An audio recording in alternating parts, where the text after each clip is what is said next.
조합제TV 시청자 여러분 안녕하십니까. 2022년 11월 30일 새벽 1시입니다. 윤석열 대통령은 어제 국무회의에서 한동훈 법무장관 아파트를 찾아가 무단 침입 혐의로 고소당한 유튜브 채널 더 탐사를 겨냥해 가지고 법을 제대로 안 지키면 어떤 고통이 따르는지 보여줘야 한다고 말했습니다.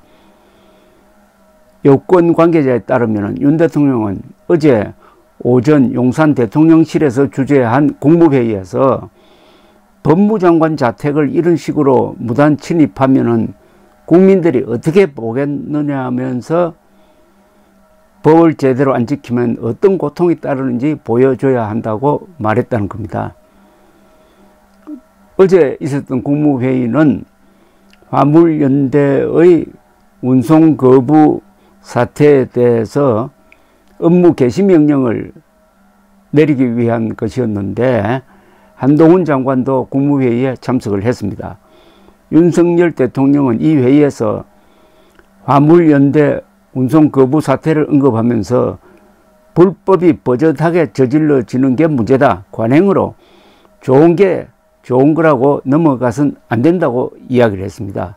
그러면서 법을 지키지 않으면 법을 지킬 때보다 훨씬 고통이 따른다는 것을 알아야 법치주의가 확립이 된다. 법치주의와 민주주의가 위태로운 상황에서 어떠한 성장과 번영도 있을 수 없다고 말했습니다. 앞서 이 선동 매체 최근에는 청담동 술집에서 심야에 한동훈, 윤석열 그리고 변호사 30명이 회식을 했다는 터무니없는 거짓말을 해놓고도 사과도 하지 않는 더 탐사 일당 취재진 일당은 지난 27일 오후 한 장관 아파트 문 앞을 찾아가는 과정을 유튜브로 생중계까지 했습니다. 현관벨을 누른 뒤 취재 나왔다면서 한 장관에게 면담을 요구하는 장면도 방영을 하고 문 앞에 놓인 택배물도 살펴보자 그리고 인기척이 없자 현장을 떠났습니다. 이 과정에서 한 장관이 거주하는 층과 자택 위치 등이 그대로 노출되었습니다.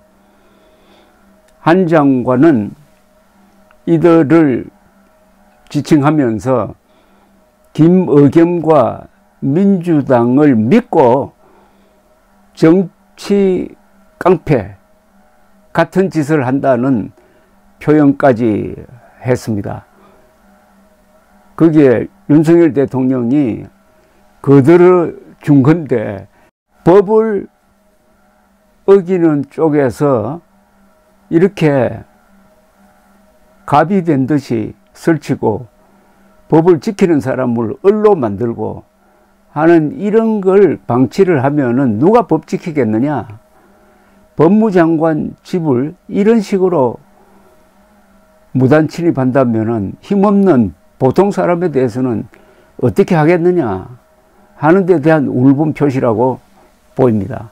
윤석열 대통령이 대가를 치르도록 하겠다는 게 어떤 식으로 나타날지가 궁금한데 문제는 그 대가를 치르도록 하려면 빨리 해야 됩니다.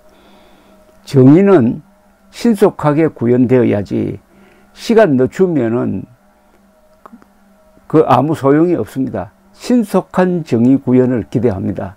감사합니다.